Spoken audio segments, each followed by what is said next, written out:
Good morning. How you guys doing?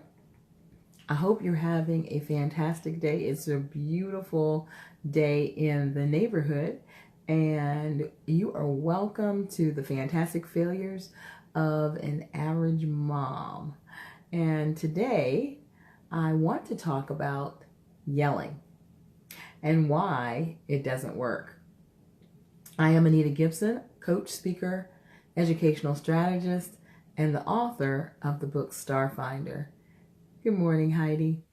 And as I said, and today I want to talk about yelling and why it doesn't work, because I actually have some personal experience with that. As a mom coming up, I was a yeller. And it was just who I was. I didn't think about it. It wasn't personal. It was how I gained my children's attention. It was how I gave them instruction until I found out that the purpose of yelling is really for emergencies. Good morning, Jerry. So when you have young children, the point of the yelling piece is to keep it. Oh, you're a yeller? Yeah, I know how you feel. It's like a reflex. You don't even think about it. It's just kind of in there. And it just takes some thinking. I had to kind of like turn my thinking around to understand what was really going on and what it was an indicator of. So hopefully today this will help you. And so you want to keep yelling for emergencies. If you have a baby and they run out, a toddler, they run out in the street, or you have an elementary student and they're about to, move towards somebody who looks dangerous, then is the time to yell. Don't do that. Sweetie, come here. And what you're trying to do is, if you keep the yelling for emergencies, they hear your voice and they'll know something's wrong. Like, I'm about to step on a snake. I might not see the snake, but mommy said, come back. And that voice, she doesn't use that often. So she's using it now. So I'm just going to come back. And so it is to be used for emergencies. And so when I realized that I wasn't using it properly, I had to begin to ask myself some questions. Okay. You have 12, okay. You have 10 and a 7. The attitudes of the twins and the 10-year-older is a trigger. Gotcha. So one of the things when we yell, good morning, sometimes we feel out of control. And so yelling is our attempt to try to, get things back in order. But a better way to do that is to begin to put in a frame to begin to Heidi said it's an emergency not to hurt them. I gotcha. Good morning, Kimberly. It really is. Yes, I was a homeschool mom too for over 20 years, so I get it. We're home with the kids 24/7. And nobody really understands what that feels like to be in that environment.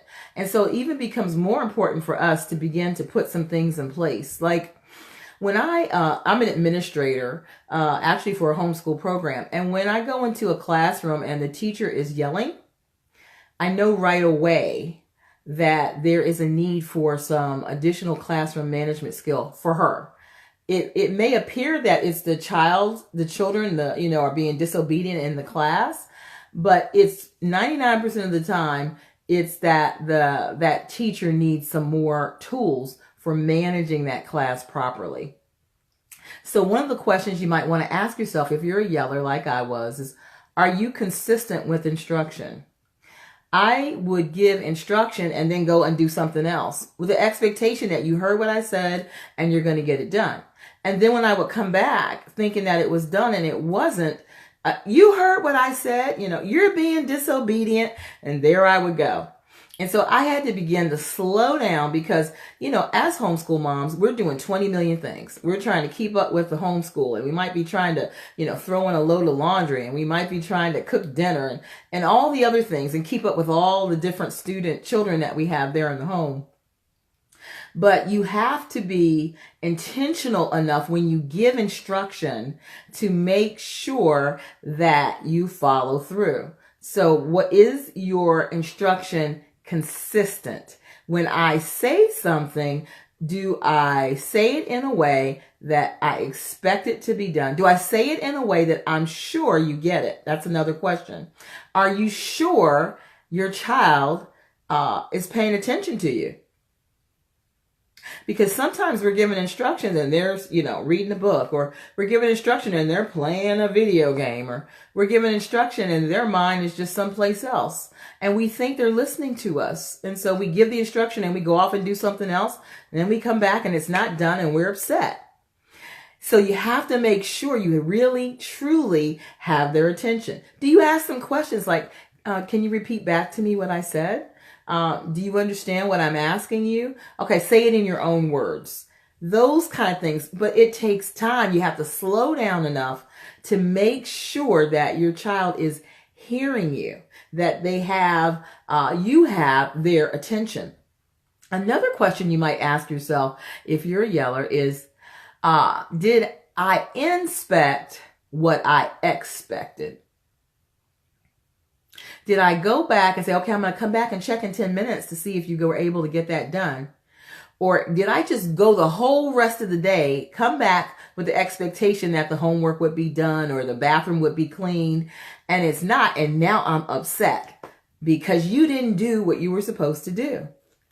And so if you expect it, you have to be prepared to inspect it. I cannot tell you how many times we would get to co-op class when we were homeschooling and my son would not have his homework. Homework that we worked on at home, we got it all ready. I told him to put it in his notebook, but I didn't check. And he unfortunately wasn't at a place of maturity where he had that down yet. And so he needed that extra support of somebody checking behind him to make sure that it was done. And what I realized is it actually took pressure off of me, because when I got to the co-op and the teacher approached me and said, your son didn't turn his homework in. Now I'm upset. We did the homework. I told him to put it in his notebook, but did I check? Did I make sure, or did I put some type of a structure in place to make sure that he checked that he had all the things that he needed? And so those are some questions that you might want to ask yourself. See, what yelling does, yelling puts the focus on you. I didn't learn that until my kids were teenagers. And what I began to realize is the moment I started raising my voice, their mind ended up with an excuse to not pay me any attention. The moment that I started yelling at them, their mind was able to focus on mommy and say, look at her. That don't make any sense. Look how she's talking and how she's treating me. And she tells us that we're supposed to love. And so they can just, in their mind, they may be sitting there quietly listening to whatever I'm saying. They have just tuned out everything that I'm saying in terms of what they were doing, what their responsibility is, trying to get to their heart. Yelling will never get to a child's heart. To get them to see their part, to help them to understand what they need to do differently and why what they did was wrong.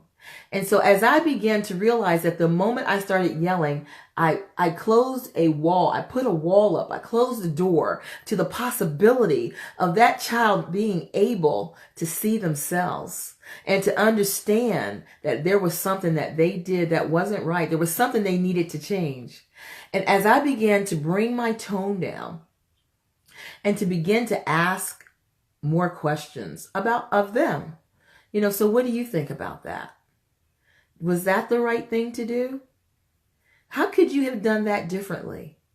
As I helped them to look at themselves by bringing my tone down, they began to have to deal with their stuff. They began to have to look at themselves, and they couldn't use my behavior as a shield to keep them from really looking at what they needed to change. And so when I learned that, the power of bringing it down and giving them a chance to see themselves so that God could work on their heart, we began to have some progress in the house. And the other thing I realized was yelling was, for me, a way to control. It was a quick way to get things in order. And when they were young, that worked because they were like, oh, what's going on? You know, it was kind of scary. But as they got older, they were looking at me like they might not have, you know, inside, because outside we didn't, you know, allow disrespect. But I learned that I was disrespecting them. I was not respecting them in the way that I spoke to them, because if someone spoke to me the way I had spoken to my children at times, we would have probably been a fight on. Some of the things I said, some of the ways I said them, you know, I was very blunt. I'm a very straight, kind of forward kind of person.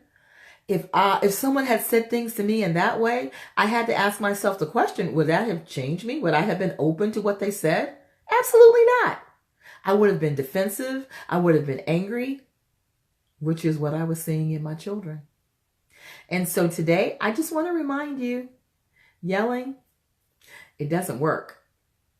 If you are after your child's heart and you really want them to see themselves and see the need for change and be willing to allow God to do a change in their heart, throw yelling out the window. Save it for emergencies. Not the emergency, try not to hurt them, but the emergencies to keep them safe. And I guarantee you, your homeschool will be a much better place. Your home will be a much more peaceful place. Now, the next question might be, well, how in the world do I do that? You know, how do I stop yelling? That is actually a subject for another live. And I'll come back and share that if you guys are interested. So if you want to know more, let me know. If you're interested in more strategies to how to be effective as a mom, check out my book, Starfinder. It's on Amazon. If you put my name in, Anita Gibson, it'll pop right up. You guys have a fantastic day. And guess what? You will. Because God is with you. Take care.